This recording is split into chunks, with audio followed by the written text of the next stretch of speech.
Resident Evil 3 Nemesis, the third entry in one of the most popular video game series of all time. This game does it right. We have the amazing Jill Valentine, best RE character, at the heart of Raccoon City on the night of the outbreak.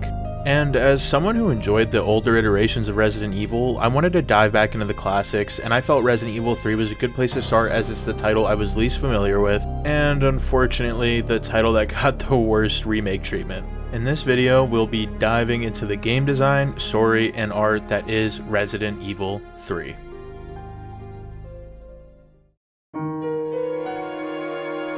The story of Resident Evil 3 takes place on the night of September 27th. We watch as the police units and military personnel fall to the overwhelming number of infected civilians in the infamous Raccoon City. At this rate, in about 6 days of the infection spreading like wildfire due to the city's polluted water supply, Raccoon City has become a complete war zone. With chaos running the streets of the city and nothing but walking man-eating corpses picking at any remaining survivors, we're left with the main protagonist, Jill Valentine. After taking shelter and being trapped in her apartment, Jill decides to take action and attempt her escape of the city, ultimately setting off the beginning of the game. Oh, shit! Oh my god. Oh my god. I don't know how to move.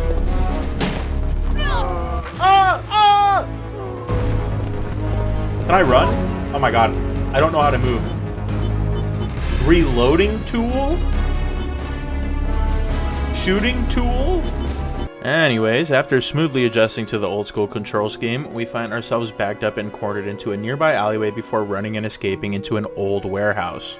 This is where we meet our first NPC of the game, Dario Rosso, where we use this location as shelter for the next 24 hours before Jill comes to the conclusion that there will be no rescue anytime soon. Unfortunately, our friend Dario has lost his daughter to the outbreak and locks himself up in the warehouse, refusing to leave with Jill and ignoring her attempts to help. So, with no other option, we find ourselves taking the first real descent into the streets of Raccoon City.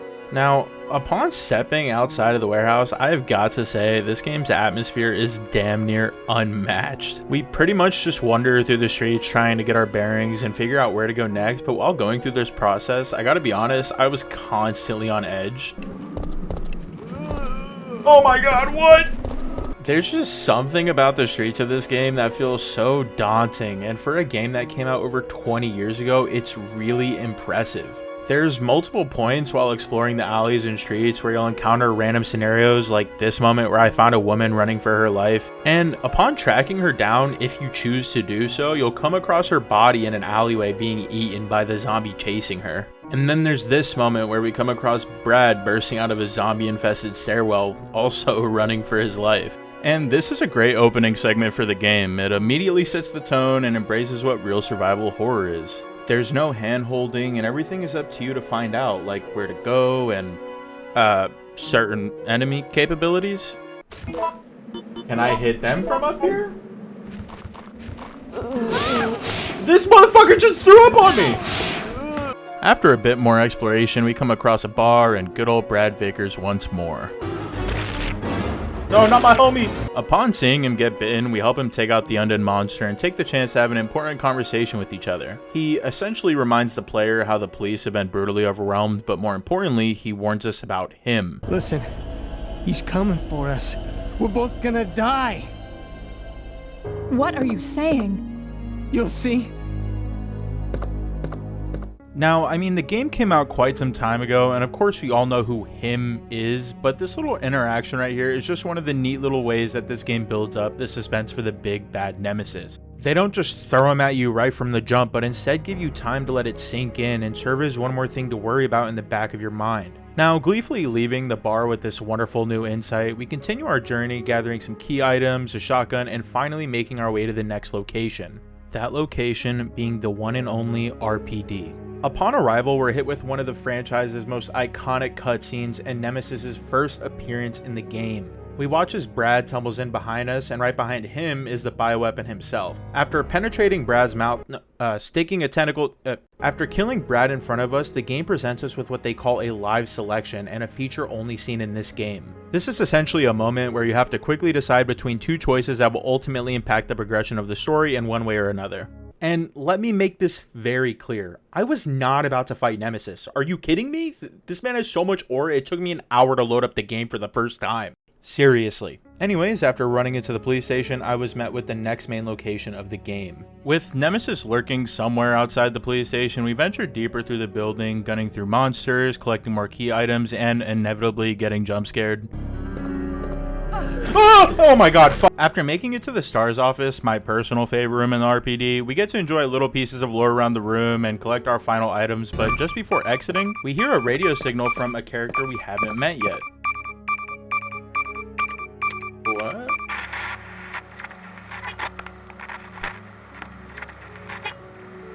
No! Come anyone! Our platoon is cut off! No survivors found! This is Carlos! And into coordinate immediately! And with all said and done in the RPD, we begin pleasantly making our way out of the building.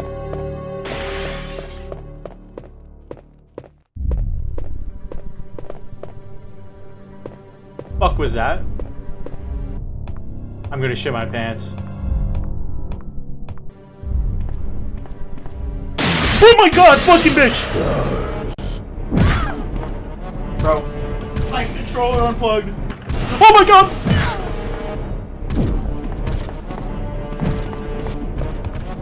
That motherfucker is running fast as shit! Oh, I'm crazy.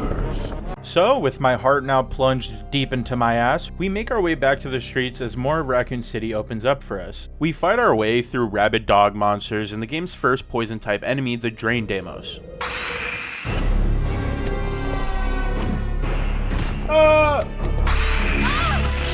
Brother. Before eventually finding ourselves in a nearby restaurant where we get to meet the man we heard over the radio, Carlos. What's that? Calm down, lady. I'm no zombie. Here we learn that he's a hired merc working with Umbrella to rescue civilians and how their mission went ass up. But before we can ask any more questions, Nemesis bursts inside, giving us our next live selection. And yeah, I chose to hide. But this actually leads to Jill blowing him up and ultimately my first actual fight with Nemesis. And after dying more times than I'd like to admit, Carlos and I eventually take him down and exit the restaurant where Jill takes the opportunity to question the stranger working for Umbrella. Wait, I have to ask you something. I know. You want to ask me out? All the foxy ladies love my accent. It drives them crazy. Nah. What? Keep dreaming. Carlos, you charmer. Anyways, here he tells us how he really is nothing more than a hired gun and completely in the dark in relation to Umbrella's real motives. So, with his introduction out of the way, we make our trip through City Hall and the burning streets of Raccoon City, eventually stumbling across a trolley and possible escape route. But upon arrival, notice that it's broken down and that Carlos and his unit are actually using it as a shelter. This is where we meet both of his teammates, being the suspicious Nikolai and injured Mikhail, and learn that the city's clock tower is being used as their designated spot for an evac chopper. So, with Carlos's convincing to let Jill help, we set off once more to collect oil, a replacement fuse, and charging cables to repair the trolley. And truthfully, with all the locations we can go to, I find this game so interesting because it genuinely feels like pure fan service to Resident Evil fans. It takes you to all these areas around Raccoon City, showing off its streets and unique locations, and they're all memorable. They all have this distinct and special vibe, but they're so very Raccoon City, if that makes any sense. So now, with most of our items in hand, we backtrack a bit to the uptown side of City to collect the oil additive and final item we need to repair the trolley. Here, Jill puts on her firefighting cap, spraying out the fire-filled alleyway and opening up a hidden path to one of Umbrella's offices. As we make our way inside, we hear a gunshot and find Nikolai standing over his dead comrade, and when Jill questions him, he claims that he was bitten and about to turn, though acting very hostile in his explanation if we push him any further. Walking away from this interaction with a newfound suspicion of his intentions, we look for a way into the back room, finding the password for its entry on Umbrella's sensual new product advertisement. Love that, by the way. Before entering inside and finding it perfectly stocked on the shelf of this rather odd location for oil additive. But before we can think too much about it, the office gets ambushed by zombies, forcing us to fight our way out of the building. And once we get back on the streets, we run into Nemesis being chased all the way back downtown. Oh, and then before getting back to the trolley, we get swallowed up by a sinkhole and attacked by a wiener monster. It's called a gravedigger, but come on.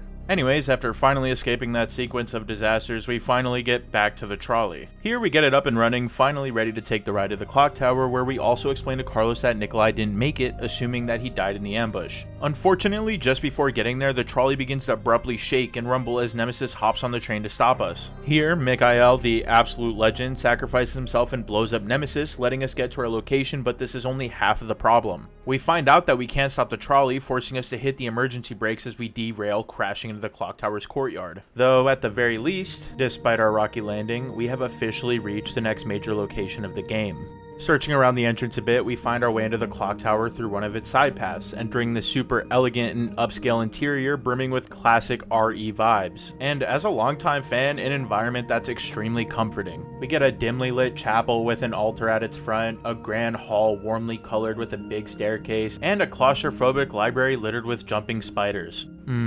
Feels like home. Surely a location we'd get to revisit in a remake, right? Right? Anywho, before getting back to what we came here for, we run into Carlos again, happy to see him alive, but then he starts talking all game over, forcing Joe to slap the silly out of him and bring him back to reality. Oh! Damn! So that's it then, huh? You're giving up?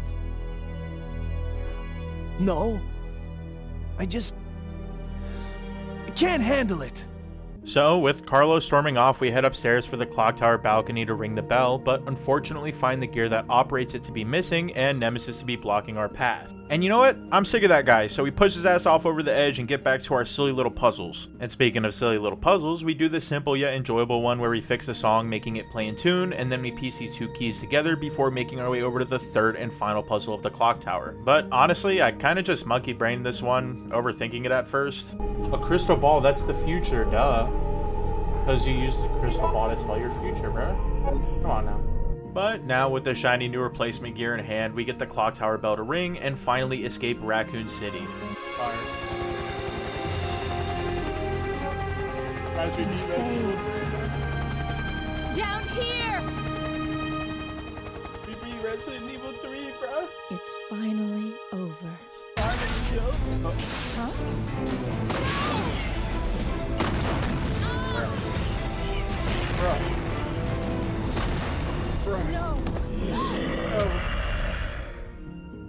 Now, with the chances of our escape blown away by Nemesis, we begin our first mandatory boss fight. He drops down, infecting Joe with what I believe to be the T-Virus, and knocks out Carlos, meaning it's entirely on us to take him down alone. But, unlike last time, I actually came prepared, and despite getting thrown around over and over again, we manage to take him down, and he stumbles away into the fire. Problem is, with the virus now coursing through Jill's veins, she collapses, and Carlos takes her back to the safety of the chapel, where she remains incapacitated for about 3 days. Oh, yo? Fun fact, those 3 days or so actually being the time frame that Resident Evil 2 takes place in. Now, back to business, we take control of Carlos as he attempts to create a cure for Jill and save her life, traveling to the nearby hospital. Once entering inside, we meet the main enemy for this section, the Hunters. And as a side note and possible hot take, Hunters are honestly in like my top 3 least favorite enemies in the franchise. I just don't really find them particularly interesting, but they are the main enemy in the hospital and will continue to show up throughout the rest of the game. Nitpicks aside, we make our way through the halls with our shiny assault rifle before stumbling into Nikolai, who we previously thought to be dead. We find him murdering yet another mercenary before drawing his gun on Carlos and showing his true colors. Luckily, before Nikolai can shoot, the man behind him pulls the pin, blowing himself up and forcing Nikolai to jump ship. And now, with Nikolai confirmed to be a traitor, we focus back on our task at hand, collecting the vaccine and bringing it down to the basement to finalize it. Here we had to tune the synthesizer for the cure, and truthfully this was another puzzle I ended up just monkey braining, but ultimately we do complete it and make our way out of the building. As we reach the lobby, we also find that Nikolai placed explosives around the hospital, so with a quick escape, the entire building explodes and we watch it turn into rubble.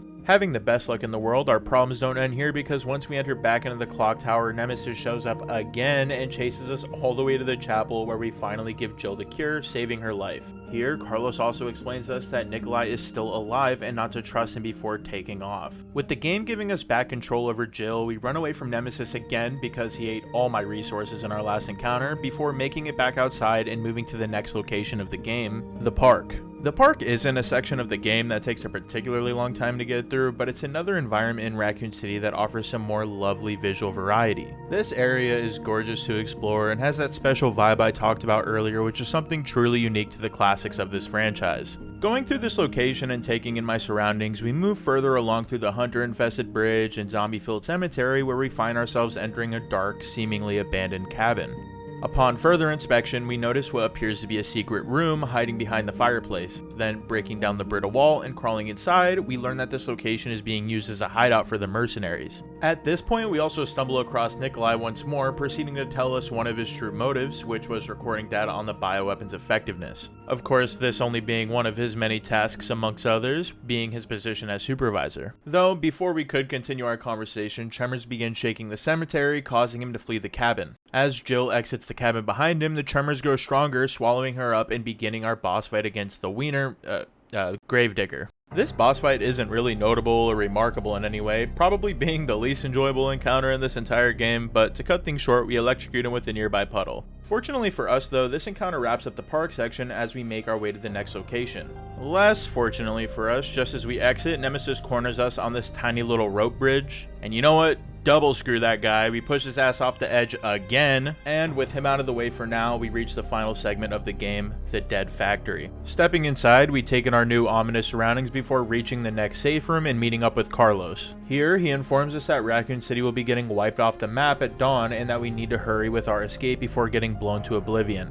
At this point, we also find a note revealing the truth behind this factory's purpose. We just so happen to be in one of Umbrella's laboratories used for the disposal of bioweapons, and because of this, we fight our way through all sorts of enemies ranging from drain demos, naked zombies, and hunters. Carrying on a bit, we enjoy some more neat little puzzles while gathering various keys reaching the ends of the facility. But while doing so, we're attacked by Nikolai, starting a shootout in his villain dialogue. He begins to tell us that the reason he was killing all those men was so he'd be more valuable to Umbrella, being the only one who would actually know the events that unfolded in Raccoon City. Also, wanting to kill us as a direct order from Umbrella as he'd be provided a bonus, but he soon finds out that that won't be the case.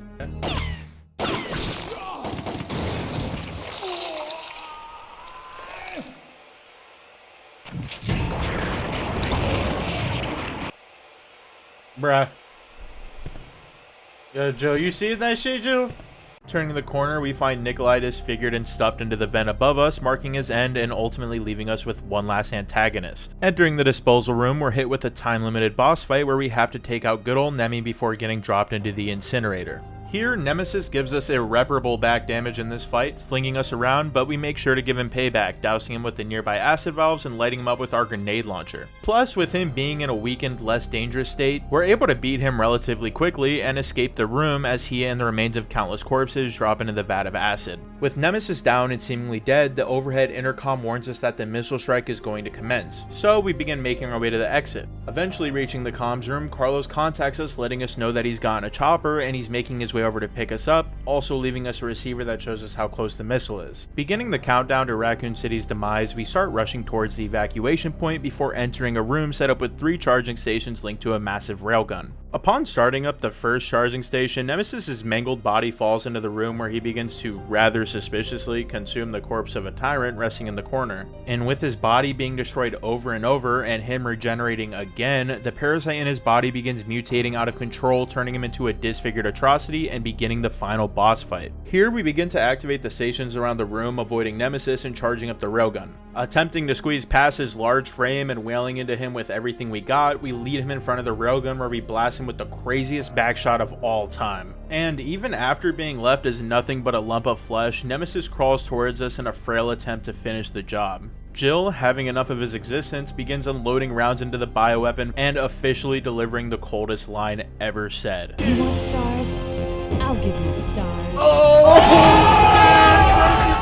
After gaining an infinite amount of aura, we watch as Nemesis shrivels up and Jill finally makes her way to the escape chopper. Her and Carlos take off as the sun rises and we watch the missile fly into Raccoon City, completely obliterating all traces of the outbreak and its remaining bioweapons. Riding off into the sun, we complete Resident Evil 3.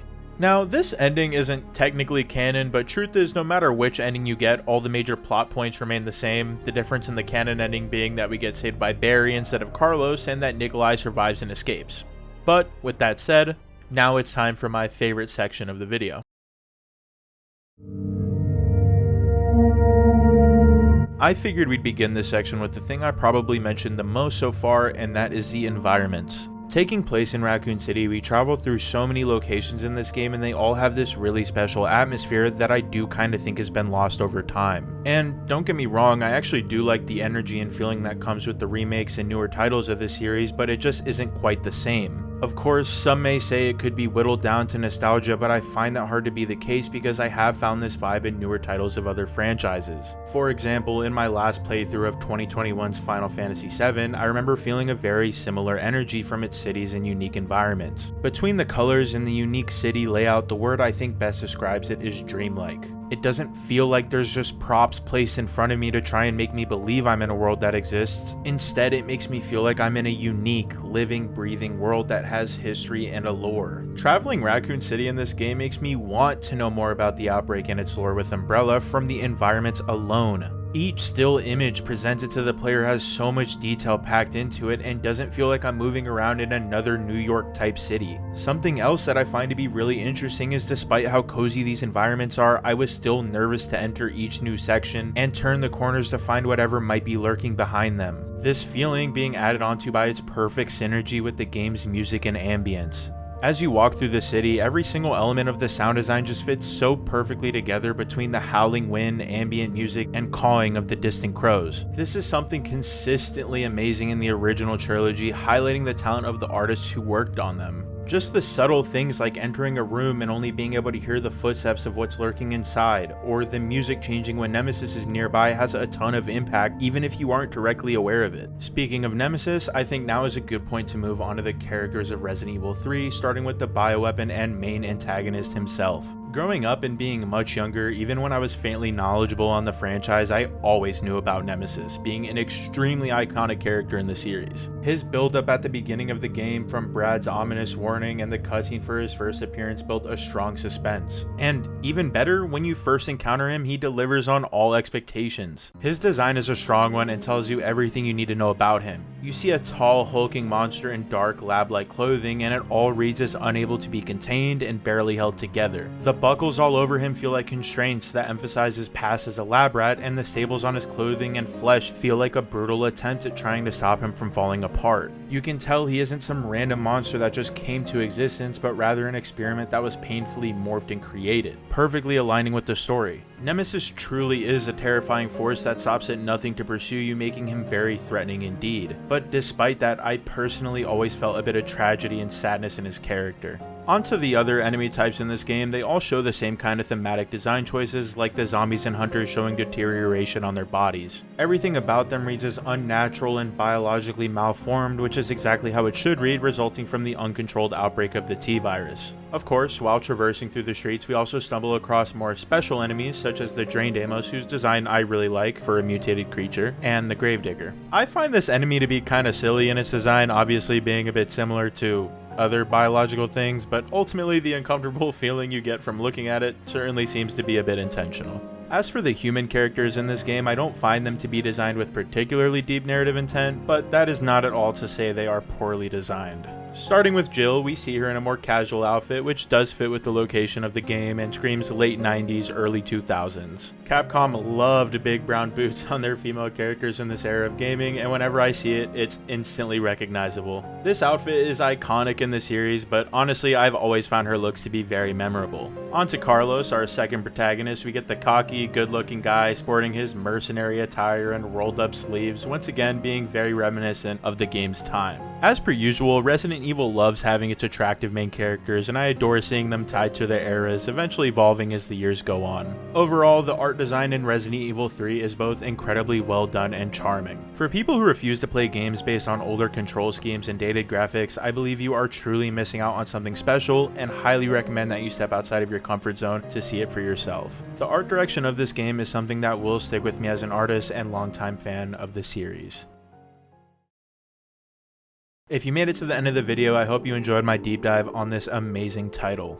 I really wanted to go into the story of this game a bit more because the sad reality is that it's likely to be forgotten and replaced with the 3-make. I mean, if you look up anything about Resident Evil 3, it's all from the 2020 version. Doesn't matter if you put Classic, Nemesis, or 1999 at the end of the search, so I feel like the more we as fans put out about it, the more people will look back at this title and see it in its truest form. For my next video on this series, I will be revisiting the remake for this game to give my thoughts on that as well, but until then, feel free to check out my other content. I make reviews and retrospectives on other titles ranging from older games to new releases, and if you didn't know, I also make art. All of that can be found here on the channel and through the links in the description. But for now, this has been my deep dive into Resident Evil 3 Nemesis.